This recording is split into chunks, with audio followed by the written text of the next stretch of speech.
बहुत समय पहले की बात है। बिलासपुर गांव में रामानंद नाम का आदमी अपने दो बेटे, बेटी और पत्नी के साथ रहता था। रामानंद बहुत ही गरीब था। उसकी आर्थिक स्थिति काफी खराब थी। दूसरी तरफ उसकी पत्नी भी अक्सर बीमार रहती थी। पत्नी कई दिनों से भयानक रोग से पीड़ित थी। एक दिन रामानंद की पत्नी रामानंद से कहती है, जी, मुझे लगता है अब मैं ज़्यादा दिन तक नहीं जी पाऊंगी। मेरी तबीयत दिन ब दिन खराब होती जा रही है क्योंकि ये रोग मेरे शरीर से निकलने का नाम ही नहीं ले रहा है। रामानंद चिंता करते हुए अपनी पत्नी से कहता है, तुम्हें कुछ भी नहीं होगा। मैं तुम्हारा इलाज बड़े वैद्य के पास से करवाऊंगा। मैंने सुना है कि पड़ोसी राज्य में एक महान वैद्य रहते हैं। उन्होंने कई ऐसे भयानक रोगों का इलाज किया है। रामानंद की पत्नी कहती है, वो तो सही बात है आपकी, लेकिन हमारे पास इतने पैसे नहीं हैं कि हम इतने बड़े वैद्य से इलाज कराएं। मुझे लगता है कि अब बस मैं कुछ ही दिनों की मेहमान हूँ। ये बात सुनकर रामानंद बहुत दुखी हो जाता है। समय गुजर रहा था। समय ठहरता तो शायद कुछ दिन के बाद ऐसा नहीं होता, लेकिन किस्मत को तो कुछ और मंजूर था। आखिर में पैसों की कमी से कहीं इलाज नहीं मिलने से रामानंद की पत्नी का देहांत हो जाता है। देहांत के बाद रामानंद और उसके दोनों बच्चे बहुत ही दुखी हो जाते हैं। एक दिन गांव में किसी से, क्या चल रहा है सोहन भाई, सब बढ़िया है ना? हाँ भाई, सब बढ़िया है। तू बता, तेरा कैसा चल रहा है? सब बढ़िया है ना? नहीं सोहन भाई, कुछ भी सही नहीं है। एक तो मेरी पत्नी का देहांत हो गया, उसका दुख, और दूसरा ये पैसों की तकलीफ। मेरी पत्नी के इलाज में बहुत पैसे लग गए, जिसकी वजह से मेरे ऊपर काफी कर्ज हो चुका है। अरे ये तो बड़े दुख की बात है, लेकिन तुम फिक्र मत करो। मैंने सुना है कि राजमहल में कुछ काम के लिए एक आदमी की जरूरत है। तुम वहां पर चले जाओ, शायद कुछ काम मिल जाए। अगर कुछ काम मिल गया तो तुम्हारे पैसों की दिक्कत थोड़ी कम हो जाएगी। अच्छा ऐसी बात है, तो मैं कल ही राजमहल जाता हूँ। चलो अब मैं चलता हूँ सोहन भाई, तुम्हारा बहुत बहुत शुक्रिया ये बताने के लिए।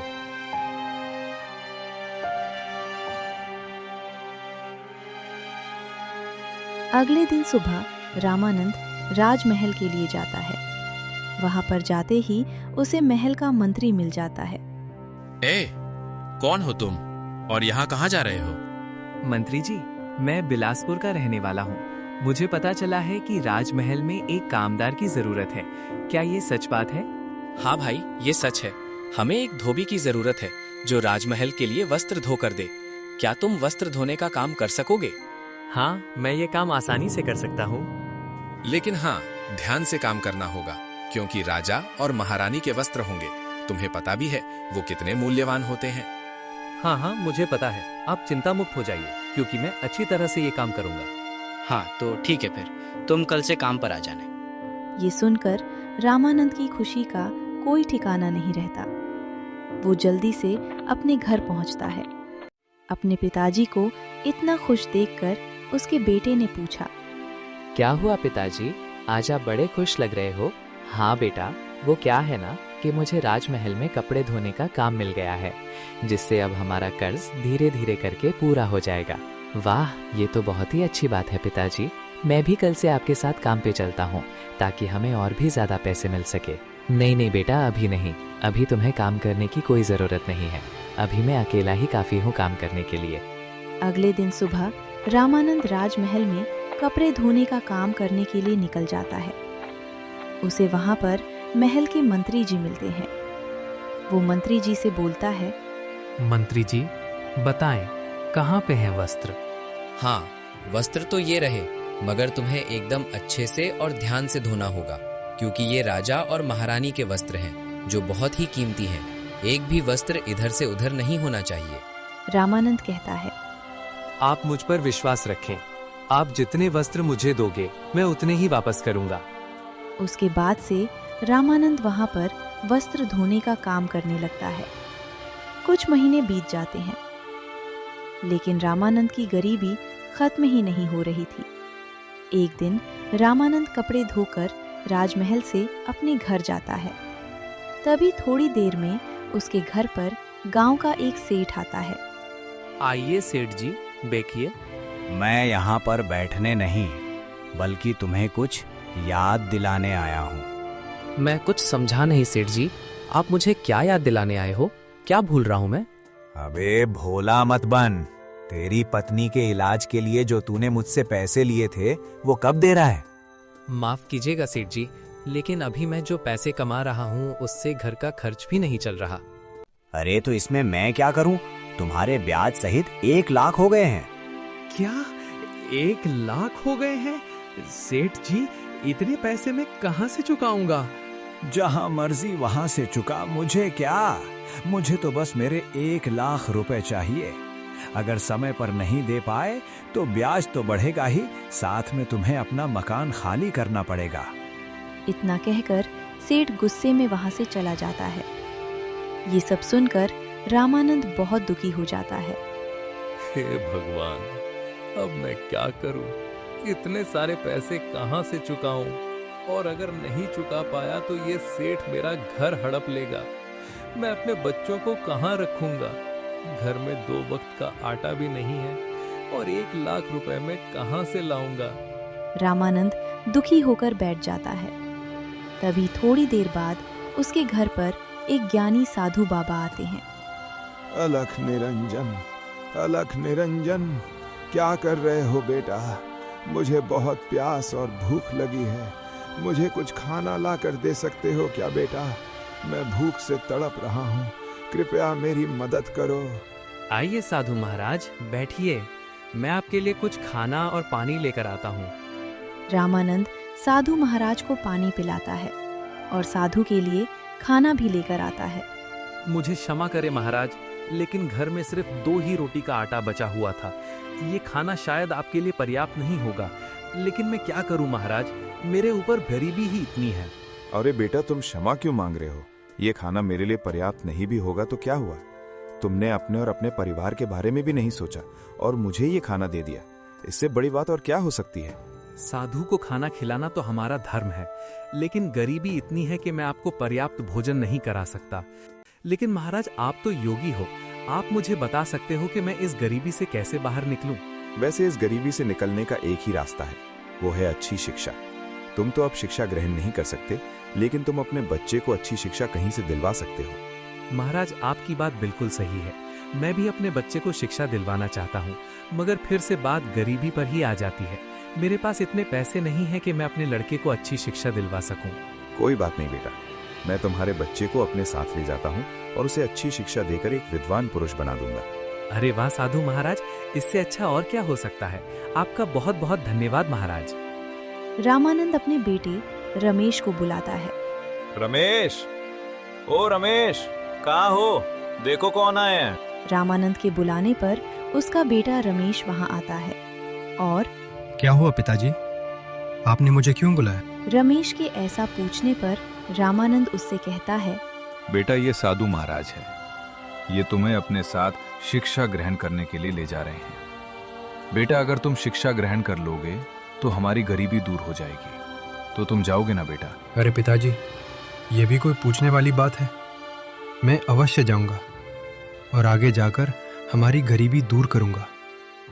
साधु महाराज के साथ रहकर मैं भी एक ज्ञानी और विद्वान व्यक्ति बन जाऊंगा। वाह बेटे वाह, बहुत अच्छे, तुम तो बहुत संस्कारी हो। रामानंद का बेटा रमेश खुशी खुशी साधु के पास शिक्षा ग्रहण करने चला जाता है। कुछ सालों तक रमेश साधु महाराज से ज्ञान अर्जित करता है। दूसरी तरफ उसके पिता रामानंद अभी भी राजमहल में धोबी का काम करते हैं।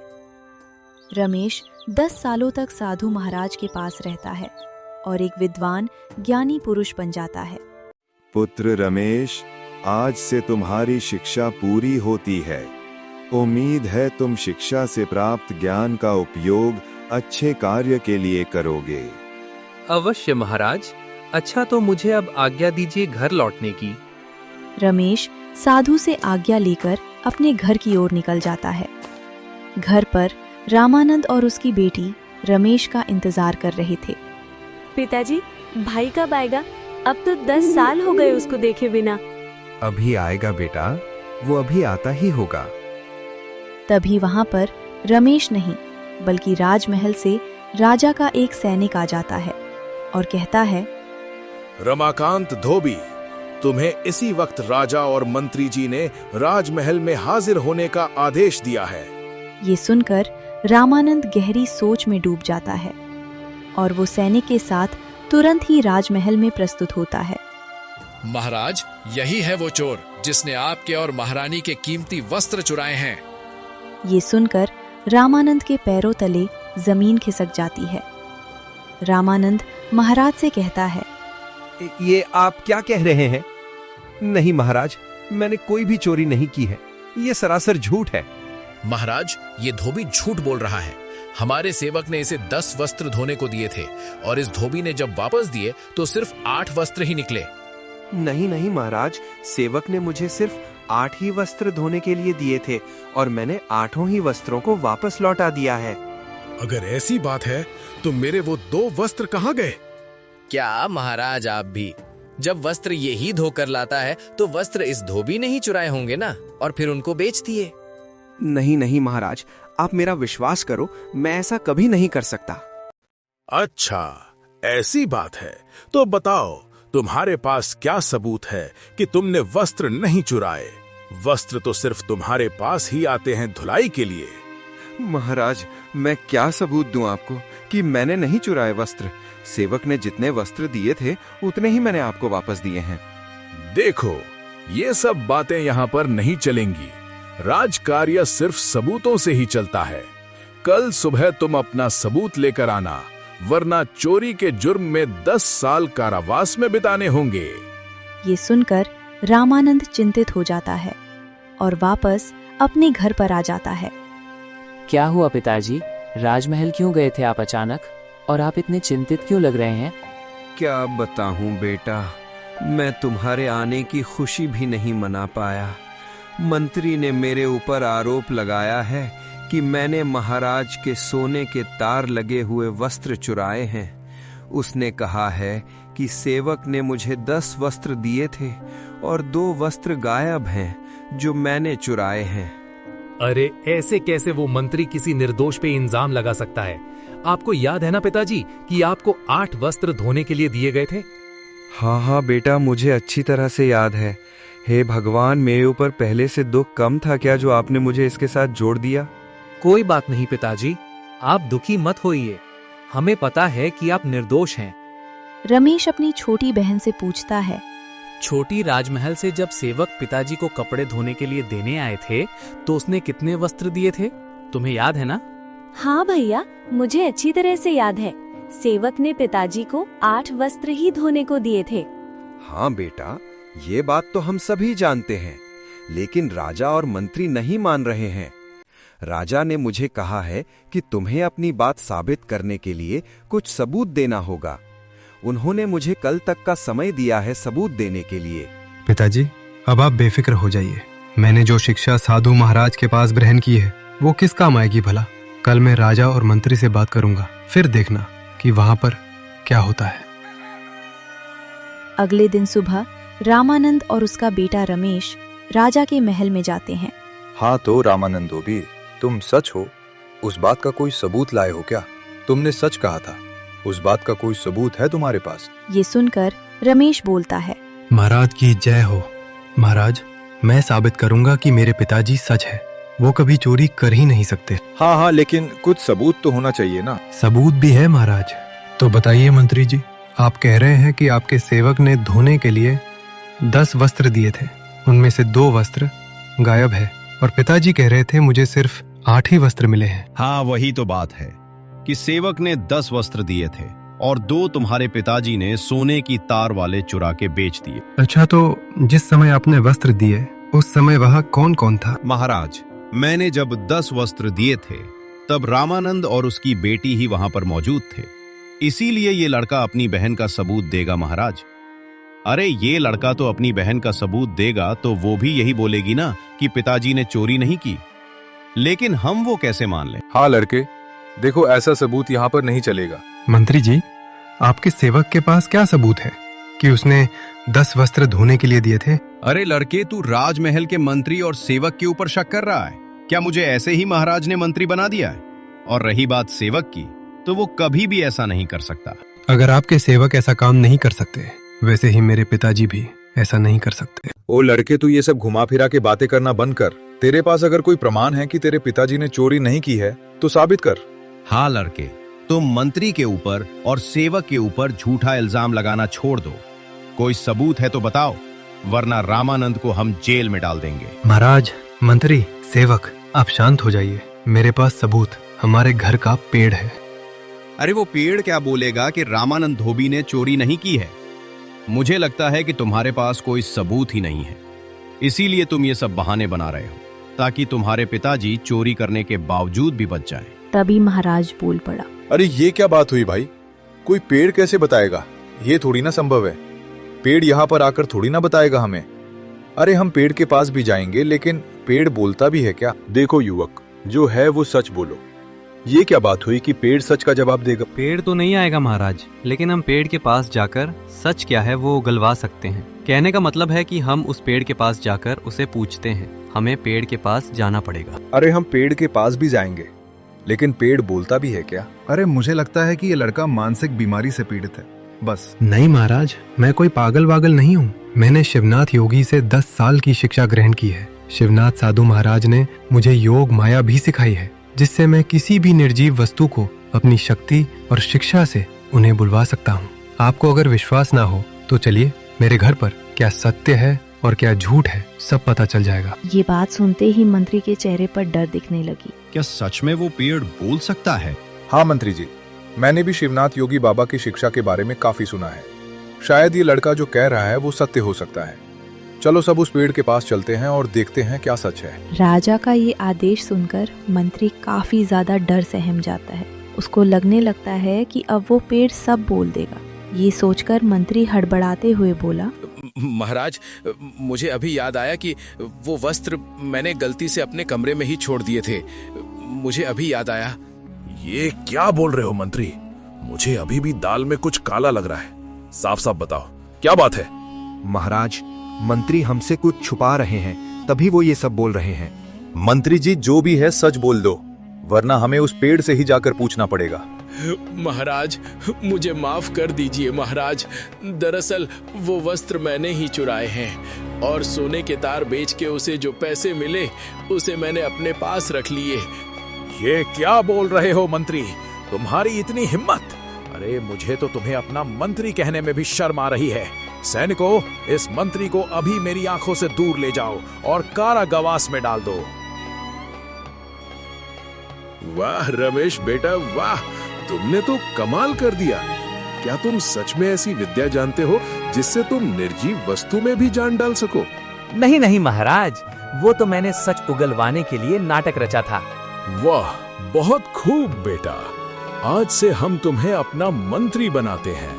मुझे तुम्हारी बुद्धि की चतुराई बहुत ही अच्छी लगी। ये बात सुनकर रामानंद और उसका बेटा बहुत ही खुश होते हैं।